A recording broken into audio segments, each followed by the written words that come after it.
السلام علیکم ورحمۃ اللہ وبرکاتہ۔ نحمدہ و نصلی علی رسولہ الکریم، اما بعد فاعوذ باللہ من الشیطان الرجیم، بسم اللہ الرحمن الرحیم۔ رب اشرح لی صدری ویسر لی امری واحلل عقدۃ من لسانی یفقہوا قولی، آمین یا رب العالمین۔ تفسیر سورہ آل عمران،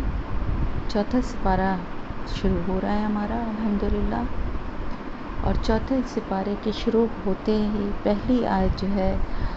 وہ واپس ہمیں وہ ساری آیتوں کی یاد دلا رہی ہے جو اس سے پہلے سورہ بقرہ میں جس کی بار بار تاکید ہوئی، اور سورہ آل عمران میں بھی جس کا بار بار ذکر کیا جا رہا ہے، خرچ کرنا، اللہ کے راہ میں خرچ کرنا۔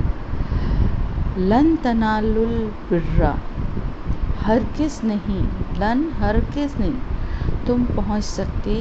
نیکی کو، یعنی یہاں پر نیکی کی جو اصل حقیقت ہے، جو نیکی کی اصل کوالٹی اللہ کو مطلوب ہے، وہ یہاں پر بتائی جا رہی ہے۔ ابھی تک کیا بتایا جا رہا تھا؟ اپنے مال کو خرچ کرو، کن لوگوں پہ خرچ کرو، کتنا خرچ کرو۔ ابھی ہم نے سورہ بقرہ میں پڑھا نا، کئی جگہ پہ لوگوں نے، صحابہ کرام نے بھی سوال کیا، اور اللہ تعالیٰ نے خود سے بھی کئی جگہ اس کی تاکید کی کہ کس طرح سے خرچ کرنا ہے، کن لوگوں پہ اولویت دینا ہے، خرچ کرتے ہوئے کتنا خرچ کرو اور اس کا کیا ثواب اور اجر ہے، یہ سب کچھ ہم نے پڑھا۔ لیکن اب بتائی جا رہی ہے اصل روح، اصل جو اللہ کو مقصود ہے اس نیکی کے، اس خرچ کرنے کے سلسلے میں جو اللہ تعالیٰ چاہتا ہے نیت، وہ کیا ہے۔ تو ہم جو بھی خرچ کرتے ہیں اللہ کی راہ میں،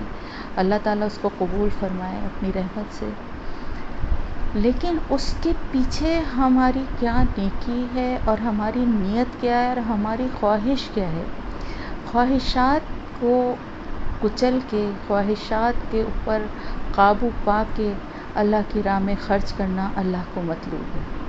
ہرگز نہیں تم نیکی کو پہنچ سکتے جب تک کہ تم وہ کچھ خرچ نہ کرو جس سے کہ تم محبت کرتے ہو۔ یہ ہے معیار، یہ اسٹینڈرڈ اللہ نے بتا دیا کہ تمہاری نیکیوں کے پیچھے جو ہے وہ یہ چیز ہونی چاہیے کہ اپنی پسندیدہ چیز کو اللہ کی راہ میں قربان کرنے کا حوصلہ اور جذبہ۔ اب یہاں پر سوال یہ آتا ہے کہ ظاہر ہے جو بھی خرچ کرتا ہے اللہ کی راہ میں ہی کرتا ہے، اس کی نیت یہی ہوتی ہے موسٹلی۔ بہت کچھ لوگ ایسے بھی ہوتے ہیں کہ جو دکھاوے یا ریاکاری، وہ ہم پڑھ چکے ہیں، لیکن اکثریت کی ہم بات کریں گے، عام مسلمان، ہم عام ہوں یا خاص ہوں، سب کی ہی ہم بات کریں گے، کیونکہ ہم تو دلوں کو نہیں چیک کر سکتے اور نیتوں کا اندازہ نہیں لگا سکتے، اور یہ ہمارا کام بھی نہیں ہے، یہ اللہ کا کام ہے۔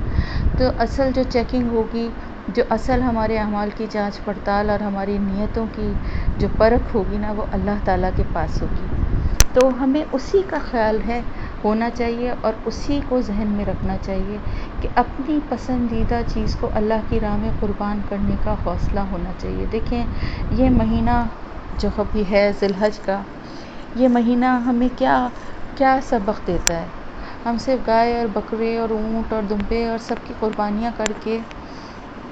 اللہ کی راہ میں خرچ کر دیتے ہیں، گوشت کو بانٹ دیتے ہیں، لیکن ہم بہت کم لوگ ہم میں سے ہیں ایسے جو اس چیز کو سمجھتے ہیں کہ اصل میں قربانی کے پیچھے کیا جذبہ ہے، اصل میں قربانی کے پیچھے کیا نیت ہے، کون سے ایثار اور کون سے قربانی ہے اصل جس کی یاد ہم منا رہے ہیں۔ ہم سب کو پتہ ہے نا کہ حضرت ابراہیم علیہ السلام اپنے بیٹے کو، وہ بیٹا جو کہ بہت سالوں کی منتوں اور دعاؤں کے بعد ہوا تھا، آپ کو معلوم ہے حضرت ابراہیم علیہ السلام کے یہاں بہت لیٹ اولاد ہوئی تھی، اور ایک طرح سے جب وہ سمجھ رہے تھے کہ اللہ کی رحمت سے مایوس تو خیر عام انسان کو بھی نہیں ہونا چاہیے، اور وہ تو پیغمبر تھے تو مایوسی تو نہیں تھی، دعا بھی تھی اللہ سے، لیکن یہ کہ بہت انتظار کے بعد ان کو اولاد ملی تھی، اور وہ اولاد جس کو اتنے سالوں کے بعد ملی تھی، تو پہلی انہوں نے کیا قربانی ان سے اللہ پاک نے ان سے مانگی کہ اس اپنی اولاد اور اپنی بیوی کو مکے کے صحرا میں تنہا چھوڑ کے اللہ کے حکم سے چلے گئے۔ اتنا اللہ پہ توکل، یہ بات میں اس لیے بتا رہی ہوں، آپ سب یہ واقعہ بہت اچھی طرح سے سن چکے ہوں گے، پڑھ چکے ہوں گے اور بہت اچھی طرح سے گہرائی میں بھی جا چکے ہوں گے، لیکن آپ کو میں ایک بہت سمپل سی بات بتاتی ہوں کہ یہ اللہ پہ توکل کی ایک عظیم الشان مثال ہے۔ ہم ہمیشہ جب بھی ہم پہ کوئی تکلیف آتی ہے، کوئی آزمائش، کوئی پریشانی آتی ہے، اکثریت کا رویہ یہ ہوتا ہے، ہم کہتے ہیں ہم نے تو بس اللہ پہ چھوڑ دیا۔ کوئی ہمارا دل دکھاتا ہے، کوئی ہمیں تکلیف پہنچاتا ہے یا اللہ کی طرف سے کوئی آزمائش آتی ہے، ہم کہتے ہیں جی ہاں بس ہم نے تو اللہ پہ چھوڑ دیا، لیکن ہم اس کا رونا بھی روتے رہتے ہیں، ہم مستقل اس کی شکوے شکایت بھی کرتے رہتے ہیں، لوگوں سے اس کی اپنی مظلومیت کے ہر بات قصے بھی سناتے رہتے ہیں، اور ساتھ ساتھ اللہ نہ کرے کہ اکثر بہت سارے لوگ ایسے ہیں جو شکوے شکایت بھی اللہ سے کرنے لگتے ہیں، اور پھر بعد میں یہ بھی کہتے ہیں کہ جی ہم نے تو اللہ پہ سب کچھ چھوڑ دیا۔ تو ایک بات ہمیشہ یاد رکھیے کہ اللہ پہ چھوڑنے کا مطلب، توکل کرنے کا مطلب، صبر کرنے کا مطلب کیا ہے، اس کو سمجھیے۔ اب آپ قرآن کو پڑھ رہے ہیں، سمجھ رہے ہیں، اس کی روح کو جان رہے ہیں، اب آپ کے اندر چینج آنا شروع ہو جانا چاہیے، میرے خیال سے تو شروع ہو چکا ہے، اور اگر نہیں ہوا تو اب ہو جانا چاہیے، اور آپ کو اس چیز کو ریئلائز کرنا چاہیے کہ اللہ تعالیٰ کے بندے، اللہ تعالیٰ کے وہ بندے جن کا ذکر وہ اپنی فرشتوں کی محفلوں میں کرتا ہے، ان میں کیا کوالٹیز ہوتی ہیں۔ ان بندوں میں یہ کوالٹی سب سے بڑی ہوتی ہے کہ اللہ کے ہر فیصلے پہ، اللہ کی ہر حکم پہ وہ سر جھکا دیتے ہیں اور اللہ کی رضا میں راضی ہو جاتے ہیں، چاہے وہ ان کو کتنی بھی اندر سے تکلیف ہو، چاہے کتنی بھی ان کو وہ چیز بظاہر ناگوار گزر رہی ہو۔ آپ بتائیں اپنے شیرخوار بچے کو اور اپنی بیوی کو ایک ویران بیابان صحرا میں چھوڑ کے جانا کوئی آسان کام ہے؟ آپ اس کا اندازہ اس طرح لگا سکتے ہیں کہ اگر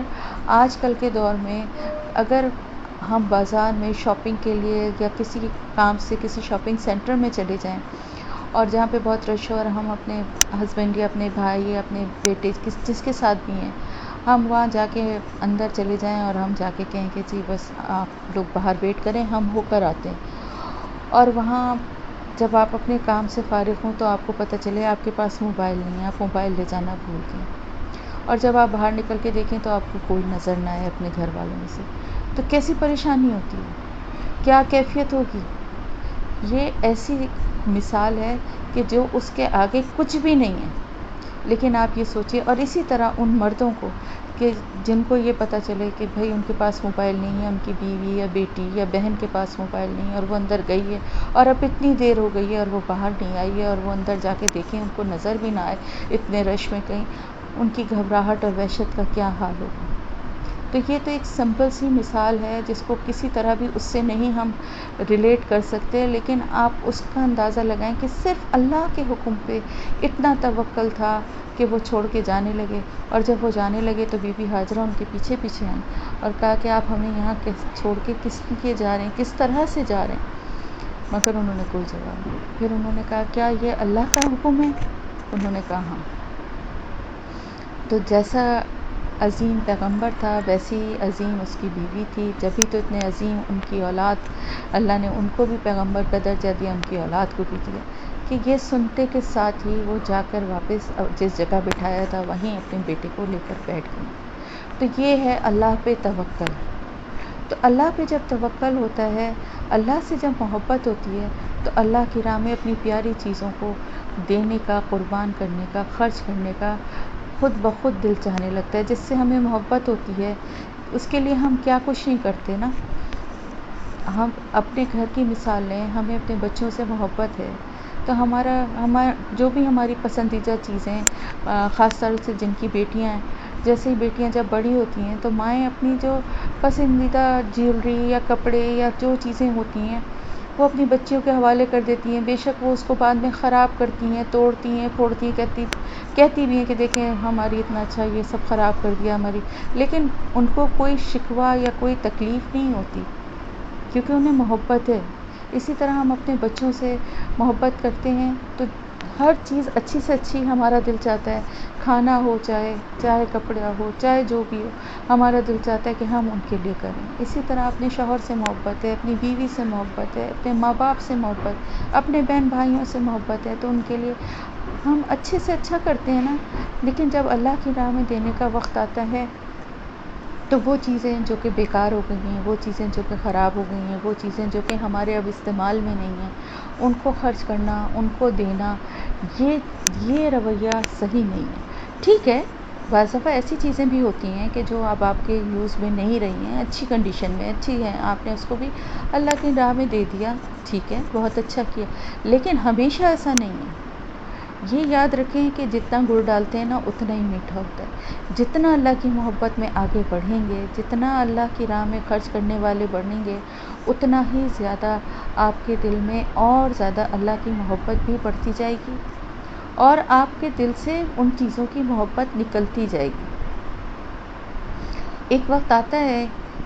جب اللہ کی راہ میں، اللہ کی محبت میں انسان آگے بڑھنا شروع ہو جاتا ہے کہ چیزوں کی اہمیت اس کی نظر میں کچھ بھی نہیں رہتی، صرف اس کو اللہ کی رضا چاہیے ہوتی ہے۔ جب یہ آیت نازل ہوئی ہے تو میں آپ کو کچھ واقعات بتاتی ہوں کہ حضرت انس بن مالک سے روایت ہے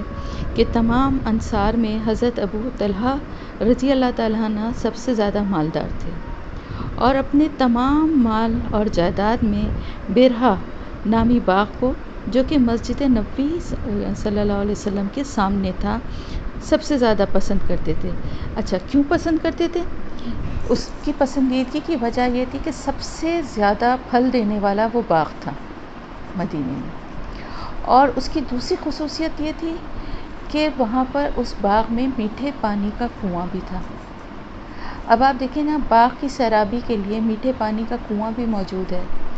جس سے ٹھنڈا میٹھا پانی پینے کے لیے بھی مل رہا ہے، باغ کو سیراب کرنے کے لیے بھی مل رہا ہے، اور باغ میں بہت اچھی فصل بھی ہو رہی ہے۔ اور سب سے ٹاپ موسٹ بات یہ تھی کہ آپ صلی اللہ علیہ وسلم اکثر مسجد نبوی سے نکل کے وہاں ان کے باغ میں جا کر تھوڑی دیر آرام کرنے کے لیے، تھوڑی دیر ریسٹ کرنے کے لیے چلے جایا کرتے تھے، اور ان کے باغ کے ان کے کنویں سے پانی پیتے تھے۔ اور تو یہ بات جو تھی وہ سب سے زیادہ ان کو پسند تھی۔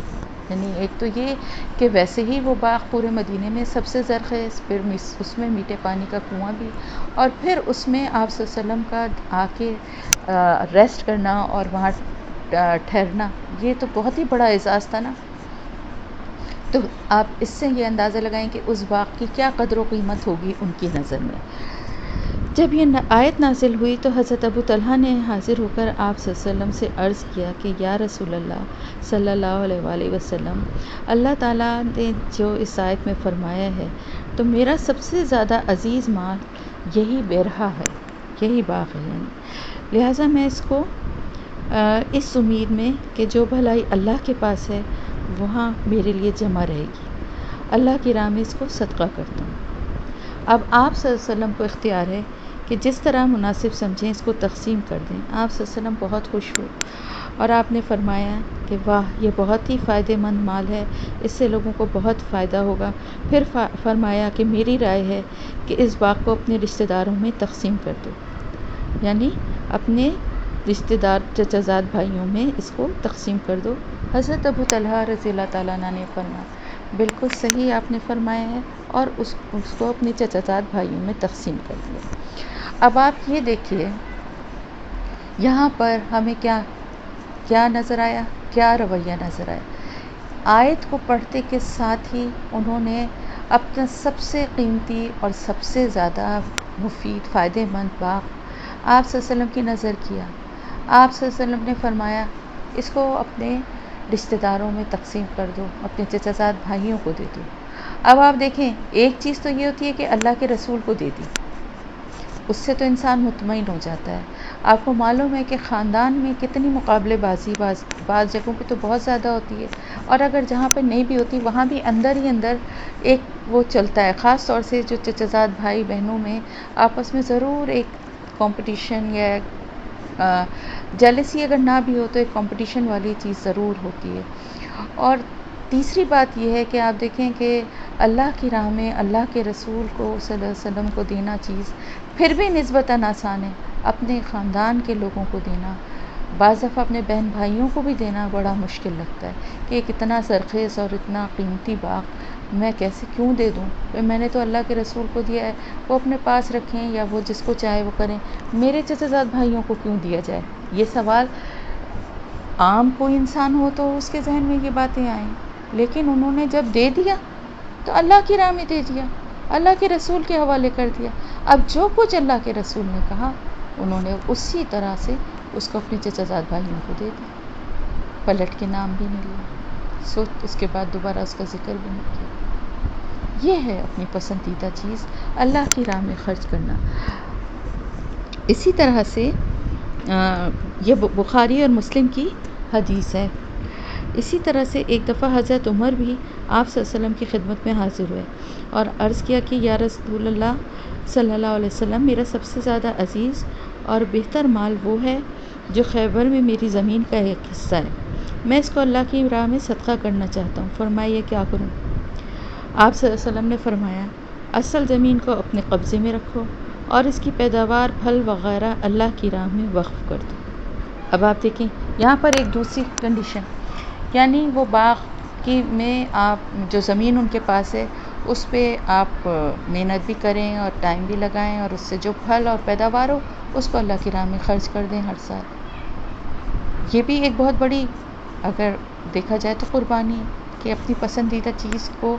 آپ استعمال بھی کریں، مطلب اس پہ کام بھی کریں، لیکن اس کے کسی چیز سے آپ فائدہ نہ اٹھائیں بلکہ اس کو اللہ کی راہ میں دے دیں۔ اسی طرح سے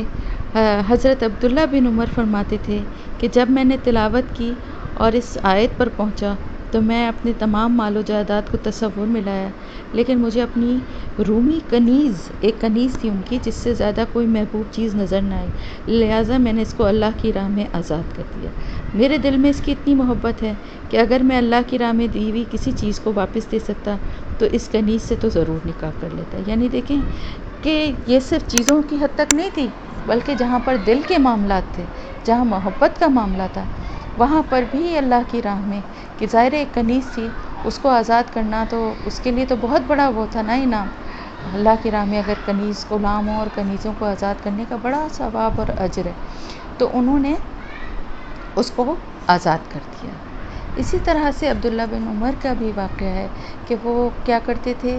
جو بھی اچھی چیز ان کے پاس ہوتی تھی، جو بھی ان کو چیز پسند آتی تھی، جو بھی ان کو یعنی کسی بھی طرح کی چیز، یا چاہے وہ کپڑوں کے حساب سے ہو یا کھانے پینے یا ویسے سامان میں سے جو بھی اچھی چیز ان کو پسند آتی تھی، وہ اس کو خرید کے اللہ کے نام پہ دے دیتے تھے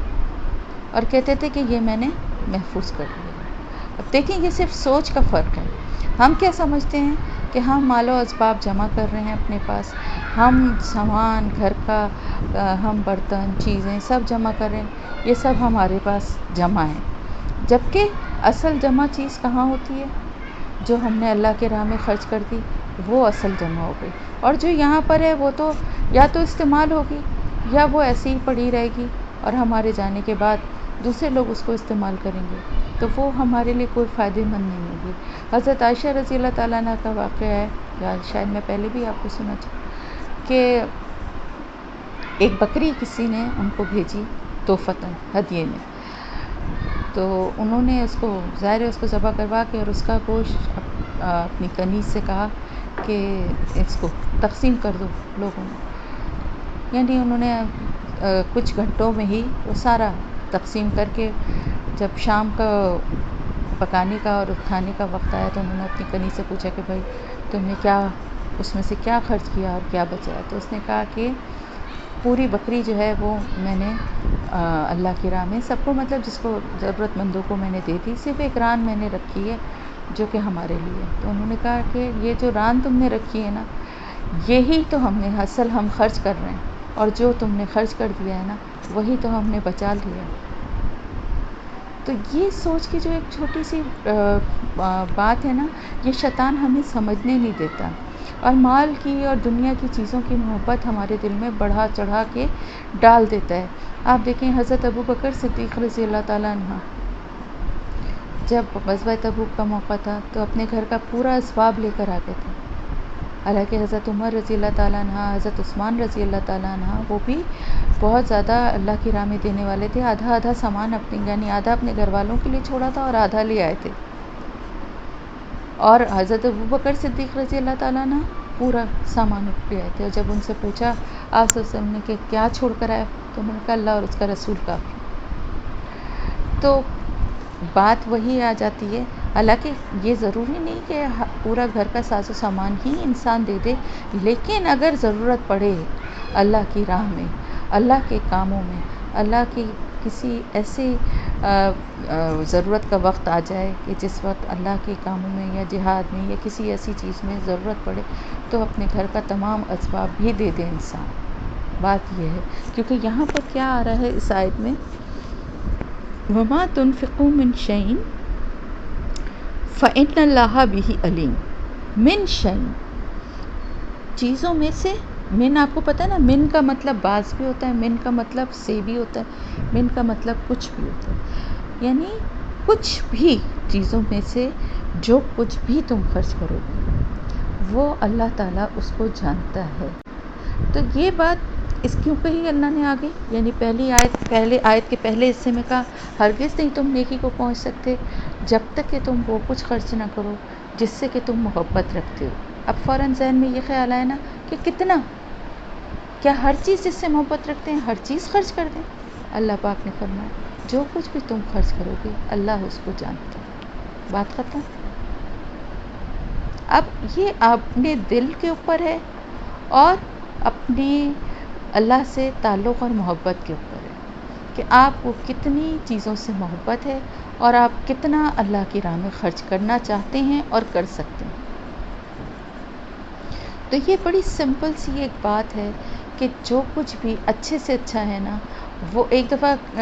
غزوے کے موقع پہ آپ صلی اللہ علیہ وسلم نے عورتوں کی ایک محفل تھی جس میں مطلب عورتوں سے آپ صلی اللہ علیہ وسلم کا وہ تھا خطاب تھا، اور اس میں آپ نے ان لوگوں کو بتایا کہ جنگ کے موقع پہ، کیونکہ آپ کو پتہ ہے شروع میں مسلمانوں کی مالی حالت تو اتنی اچھی تھی ہی نہیں. ظاہر مکہ سے جو آئے تھے وہ تو ویسے ہی بیچارے خالی ہاتھ لٹے پھٹے آئے تھے، اور انصار جو تھے وہ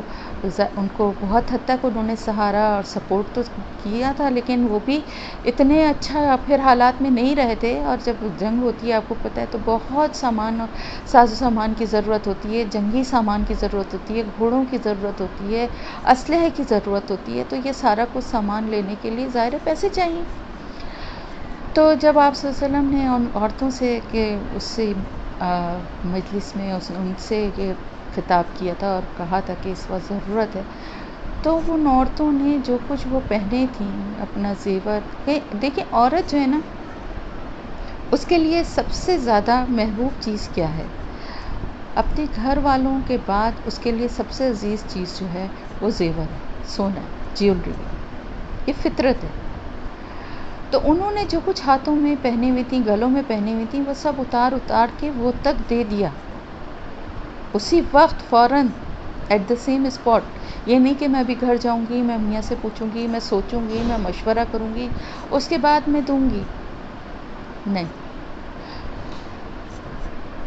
پھر اس کے ساتھ ساتھ یہ بات جان لیں کہ اللہ تعالیٰ اس کو جانتا ہے، یعنی آپ کی دینے کی نیت کو بھی جانتا ہے اور جو کچھ آپ دے رہے ہیں اس کی کوالٹی کو بھی جانتا ہے کہ آپ نے صرف اپنے دل کی تسلی کے لیے الٹی سیدھے پرانے کپڑے، پہنے ہوئے کپڑے، یہ چیزیں خرچ کر کے آپ سمجھ رہے ہیں کہ اللہ کی راہ میں ہم نے دے دیا. ٹھیک ہے، وہ بھی دینا ایک ضرورت ہوتا ہے، یوزڈ کپڑے، اپنے پہنے ہوئے کپڑے، اپنی پہنی ہوئی چیزیں، چپل، جوتے، جو بھی ایکسٹرا ہیں وہ بھی دیں. لیکن اصل بات یہ ہے کہ اکثر عادت بنائیں کہ اچھی چیزیں دینے کی. کبھی اس طرح سے بھی کر کے دیکھیں کہ جو کپڑا بہت پسند آیا ہے، بڑے شوق سے لیا ہے، اس کو کسی اور کو بنا کے دیں. ضروری نہیں ہے کہ آپ وہ ماسی کو دے دیں، کیونکہ ماسیوں کو دینے کا مطلب تو ہوتا ہے کہ ظاہر وہ لوگ بیچاریاں نہ ان کو اتنا سینس ہے اور وہ لوگ اس کو ظاہر اس طرح یوز نہیں کرتے. لیکن کسی اور کو اپنے گھر میں، اپنی فیملی میں، اپنے آس پاس دیکھیں، بچیاں ہیں بہت سے گھروں میں اتنے اچھے کپڑے، اتنی اچھی چیزیں افورڈ نہیں کر سکتی ہیں، ان کو بنوا کے دے دیں. اسی طرح سے اگر ماسیوں کو بھی دے رہی ہیں، ٹھیک ہے آپ اپنے پہنے ہوئے کپڑے دیتی ہیں، کبھی کبھار ایک اچھا نیا سوٹ لا کے دیتی ہیں. کوئی نئی اچھی چپل لا کے دے دیں. اور خاص یہ بات جو تاکید ہے نا، وہ یہ جس چیز سے آپ محبت کرتے ہیں، جس چیز سے کو آپ پسند کرتے ہیں، کوئی بہت اچھی بیڈ شیٹ ہے، کوئی بہت اچھی آپ کی جیولری ہے، کوئی بہت اچھے آپ کے کپڑے ہیں جن کو آپ دیکھتے ہیں اور آپ سوچتے ہیں، سینچ کے رکھتے ہیں، سلواتے بھی نہیں کہ یہ تو بڑا خراب ہو جائے گا، کبھی اس کو نکال کے کسی کو دیں. آپ یقین کریں اتنا دل کو سکون ملے گا، اتنی خوشی ملے گی کہ آپ خود حیران رہ جائیں گے. اور اس کے بعد کیا ہوگا؟ یہ ایک پہلا قدم ہوگا. اس کے بعد یہ ہوگا تو اپنی پسندیدہ چیز کو اللہ کی راہ میں خرچ کرنے کا صرف یہ مطلب نہیں ہے کہ آپ غریبوں اور فقیروں اور معصیوں کو جو کچھ خرچ کر رہی ہیں ان پہ یہی ہے، بلکہ اپنا پسندیدہ مال، اپنی اچھی چیزیں اپنے رشتہ داروں میں، خاص طور سے ان جگہوں پہ جہاں سے آپ کو کسی اچھائی کی توقع نہ ہو. میری یہ بات یاد رکھیں،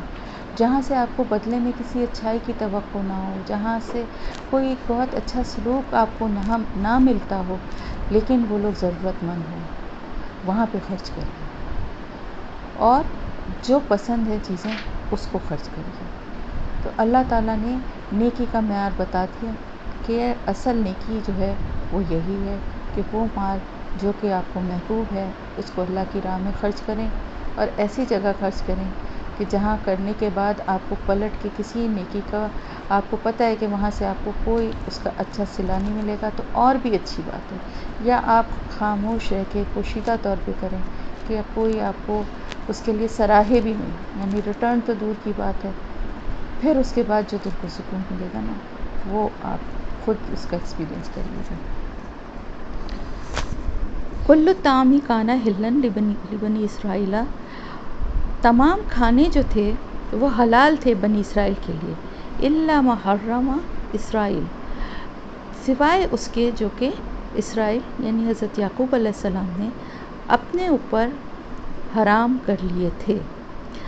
اب یہاں پر جو ہے اس لیے یہ بات ہو رہی ہے، یہاں پر یہ بتایا جا رہا ہے کہ حضرت یعقوب علیہ السلام نے کچھ چیزوں کو اپنے اوپر حرام کر لیا تھا. وجہ اس کی یہ تھی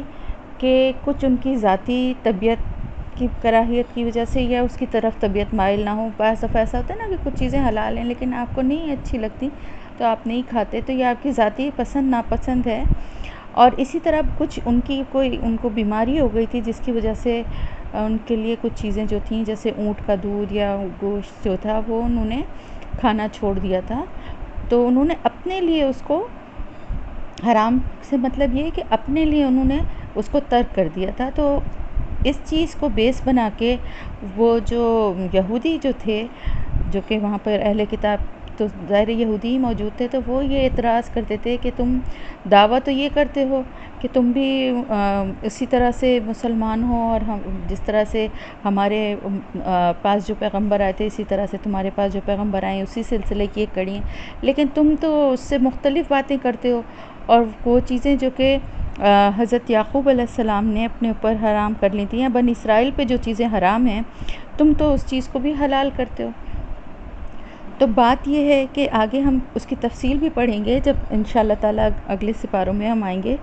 تو میں وہاں پر جب آئے گا تو میں آپ کو تفصیل سے بتاؤں گی کہ ان کی نافرمانیوں کی وجہ سے بنی اسرائیل کی بہت ساری حلال چیزیں بھی ان پر حرام کر دی گئی تھیں.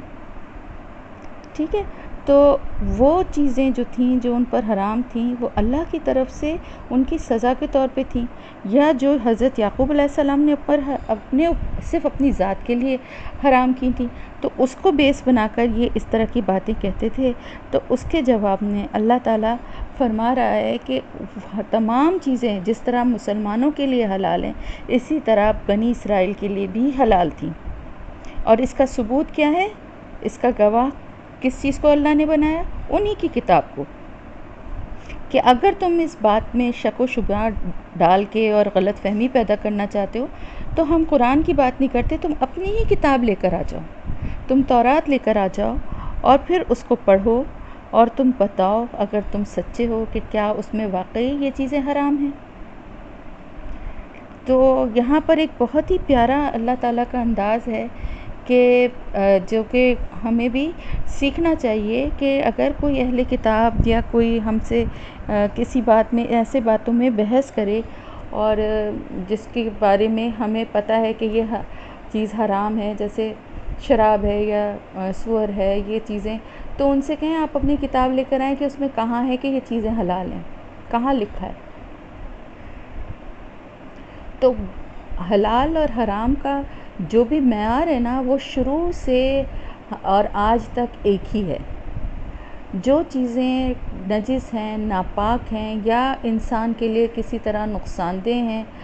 وہی چیزیں اللہ تعالیٰ نے اپنی رحمت سے حرام کی ہیں انسانوں کے لیے۔ اور جو قوم یا جو جس بھی فرقے یا عقیدے کے لوگ ان چیزوں کو صرف اس ضد میں کہ کھاتے ہیں یا استعمال کرتے ہیں، اس کے نقصانات سے بھی وہ خود ہی ان کو اندازہ ہوگا کہ وہ کتنی بری طرح اس کے نقصانات سے دوچار ہوتے ہیں اور کس طرح سے بھگتتے ہیں، کیونکہ اللہ کے ہر کام اور ہر فیصلے میں حکمت ہے۔ حکمت کے بغیر اللہ کا کوئی حکم نہیں ہے، چاہے ہماری سمجھ میں آ رہا ہو یا نہ آ رہا ہو۔ بعض دفعہ بعد میں سمجھ میں آتا ہے، بعض دفعہ ہماری کم عقلی کی وجہ سے ہمیں نہیں سمجھ میں آتا بعد میں بھی، لیکن ہمارا ایمان یہی ہے کہ اللہ کے ہر کام میں حکمت ہے۔ تو اللہ تعالیٰ یہاں فرما رہا ہے کہ کچھ بھی حرام نہیں تھا، سب کچھ حلال تھا۔ بنی اسرائیل کے لیے بھی حضرت یعقوب علیہ السلام نے جو کچھ اپنے اوپر حرام کیا وہ انہوں نے اپنی ذاتی وجوہات کی وجہ سے کیا تھا، اور انہوں نے بنی اسرائیل نے ان کی دیکھا دیکھی، جیسے کہ ہمارے یہاں بھی بہت سارے لوگ جو ہیں ان کے پیر یا ان کے جو بزرگ جن کو انہوں نے بنایا ہوتا ہے کہتے تھے جی بڑے کا گوشت آپ نہیں کھائیے گا، وہ ہم جو عمل کر رہے ہیں اس میں نقصان دہ ہوگا، یا فلاں چیز آپ اپنے اوپر حرام، تو لوگ اپنے اوپر کھانے کی چیزوں کو، جائز چیزوں کو حرام کر لیتے ہیں۔ اگر کسی کو کوئی تکلیف، کوئی بیماری کی وجہ سے ڈاکٹر منع کرتا ہے وہ ایک الگ کنڈیشن ہے، لیکن بغیر کسی ایسی وجہ کے کسی کے کہنے میں یا اپنی مرضی سے کھانے کی حلال چیزوں کو حرام کرنا بہت بڑا گناہ ہے۔ یہاں اللہ تعالیٰ یہی بتا رہا ہے کہ جو کچھ بھی تھا ایسا ہوا تھا، تو اس کی اگر کوئی تمہارے پاس گواہی ہے، کوئی دلیل ہے، اگر حضرت یعقوب علیہ السلام نے ایسا کیا تھا، تمہارے پاس کوئی ایسی دلیل ہے کہ تمہاری قوم کے لیے اس کو کر دیا گیا تھا، تو جاؤ اپنی کتاب لے کر آؤ۔ اور پھر آگے اللہ تعالیٰ فرما رہا ہے کہ یہ جھوٹ اللہ کے اوپر گڑھتے ہیں، اللہ پہ جھوٹ گڑھتے ہیں کیونکہ یہ ظالموں میں سے ہیں۔ کیونکہ ظلم کیا ہے؟ یعنی حقیقت، سچ کو جانتے ہیں، سچ کو جانتے ہوئے اللہ پر جھوٹ باندھتے ہیں۔ یعنی یہ کہ ایک تو یہ ہوتا ہے کہ لا علمی میں انسان کسی چیز کا انکار کرتا ہے، کوئی اس کو پتہ نہ ہو، اور پھر وہ اس کو جب پتہ چلے تو وہ اللہ سے توبہ کرے اور اپنی اس غلطی کو سدھار لے۔ اور ایک یہ ہوتا ہے کہ اس کو پتہ بھی ہے کہ ایسا جو کہا جا رہا ہے ایسا ہی ہے، لیکن پھر بھی وہ اس کو اس سے انکار کرے اور پھر اس پہ ڈٹائی سے جمع بھی رہے اور اس دوسروں کو بھی گمراہ کرنے کی کوشش کرے، تو یہ بہت بڑا ظلم ہے۔ اور اللہ کے اوپر جھوٹ باندھنا، اللہ سے منسوب کرنا، اس چیز سے بہت ڈرنا چاہیے۔ کوئی بھی ایسی بات، کوئی بھی ایسی پوسٹ بھی، میں بار بار یہ بات اس لیے کہتی ہوں کہ ہمارے یہاں یہ بڑا اندھی تقلید چلتی ہے اور اس کو بڑا مذہب کا ایک حصہ سمجھا جاتا ہے کہ بڑے نیکی کا کام ہے کہ اس کو 15 لوگوں کو فارورڈ کریں، اس کو 10 لوگوں کو فارورڈ کریں۔ تو جو بھی چیز اللہ سے منسوب کی جا رہی ہے پوری تصدیق کے ساتھ، پوری آتھینٹسٹی کے ساتھ اللہ اور رسول کی بات کو تصدیق کے بعد آگے کسی تک پہنچائیے، ورنہ یہ نہ ہو کہ خدا نخواستہ نیکی کے بجائے گناہ کے ہم حصے دار بن جائیں۔ تو یہاں پر بھی اللہ تعالیٰ یہی فرما رہا ہے کہ یہ اللہ پہ جھوٹ باندھتے ہیں، اور ان سے بڑا ظالم کون ہوگا جو اللہ پہ جھوٹ باندھے، سب کچھ سچ جانتے ہوئے بھی، اپنی کتابوں کے میں اللہ کے احکامات کو جانتے ہوئے بھی ان کو چھپائے اور پھر جھوٹ بولے۔ قل صدق اللہ، کہہ دیجئے اللہ سچا ہے۔ فاتبعوا ملت ابراہیم حنیفہ، بس تم پیروی کرو ابراہیم علیہ السلام کے ملت کے، یا ابراہیم علیہ السلام کے طریقے یا دین کے، جو کہ مشرکوں میں سے نہیں تھے۔ یعنی دیکھیں حضرت ابراہیم علیہ السلام پہ تو ان سب کو یعنی ایک متفقہ وہ تھا کہ حضرت ابراہیم علیہ السلام کو وہ سب مانا کرتے تھے پیغمبر، بیسیکلی حضرت موسیٰ سے پہلے کے جتنے ہیں ان سب کو وہ مانتے تھے، اور اس کے بعد جو بھی تھے ان کا انکار کیا انہوں نے. اسی طرح حضرت عیسیٰ کو ماننے والے جو تھے انہوں نے حضرت عیسیٰ کے بعد حضور صلی اللہ علیہ وسلم کی نبوت اور بعثت کا انکار کیا. تو یہاں پر اللہ تعالیٰ فرما رہا ہے کہ حضرت ابراہیم علیہ السلام کو اگر تم مانتے ہو اور ان کے دین پہ چلنا چاہتے ہو تو ان کا دین تو وہی ہے جو کہ دین اسلام ہے، تو پھر ان کی پیروی کرو، کیونکہ وہ مشرکوں میں سے نہیں تھے. بار بار اللہ نے حضرت ابراہیم علیہ السلام کی یہ خوبی قرآن میں کئی جگہ بیان کی،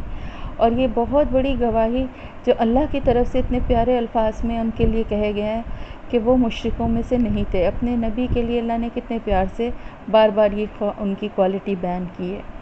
تو ان کے طریقے پہ چلنے والے لوگ جو ہوں گے وہ اسی طریقے پہ عمل کریں گے جو کہ اللہ کا بتایا ہوا دین ہے. اور پھر سب سے بڑی بات یہ کہ تورات میں وہ چیزیں ہو ہی نہیں سکتی. کیوں نہیں ہو سکتی؟ اب آپ ذرا سا تھوڑا اپنے ذہن پہ بھی زور دیا کیجئے نا. حضرت یعقوب علیہ السلام کون تھے؟ حضرت یعقوب علیہ السلام تھے حضرت اسحاق علیہ السلام کے بیٹے. حضرت اسحاق علیہ السلام کون تھے؟ حضرت ابراہیم علیہ السلام کے بیٹے. یعنی حضرت ابراہیم کے بعد حضرت اسحاق، اور اس کے بعد حضرت یعقوب، اور پھر حضرت یعقوب کے بعد حضرت یوسف علیہ السلام، اور اس کے بعد ایک طویل عرصے کے بعد حضرت موسیٰ علیہ السلام مصر میں، جہاں سے انہوں نے بنی اسرائیل کو نجات دلائی تھی فرعون سے. ٹھیک ہے نا؟ اور اس کے بعد جب وہ سمندر کو کراس کر کے جب وہاں پہنچے تھے